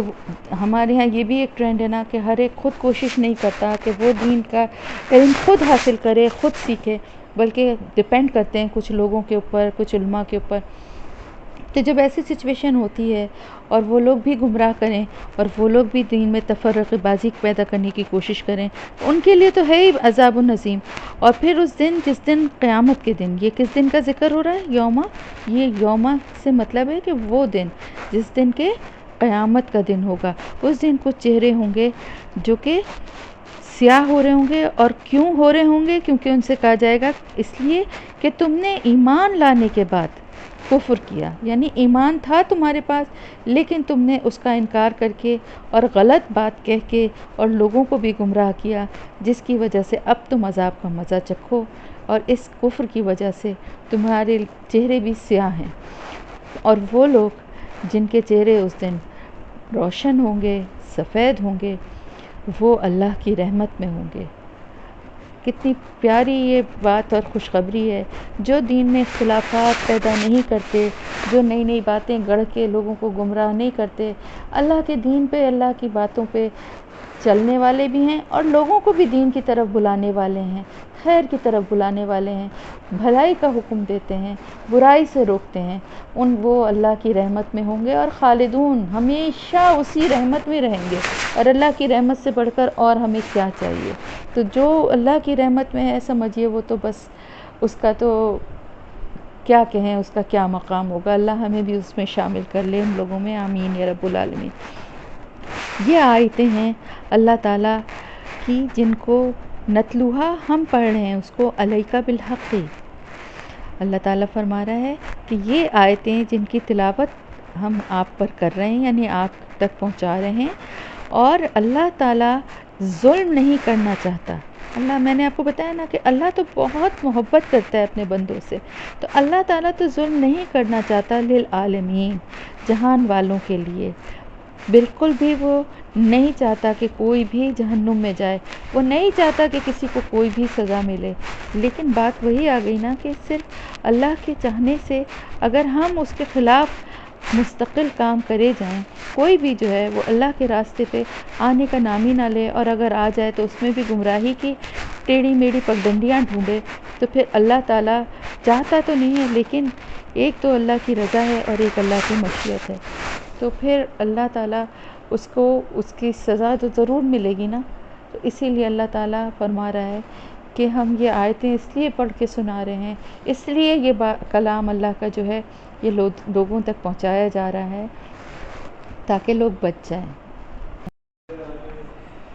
تو اللہ تعالیٰ تو بڑا رحیم و کریم ہے، اور وہ ظلم نہیں کرنا چاہتا جہان والوں کے لیے۔ اور ساتھ ہی ساتھ اللہ تعالیٰ فرما رہا ہے کہ جو کچھ بھی آسمانوں میں اور زمین میں ہے وہ سب اللہ کے لیے ہی ہے،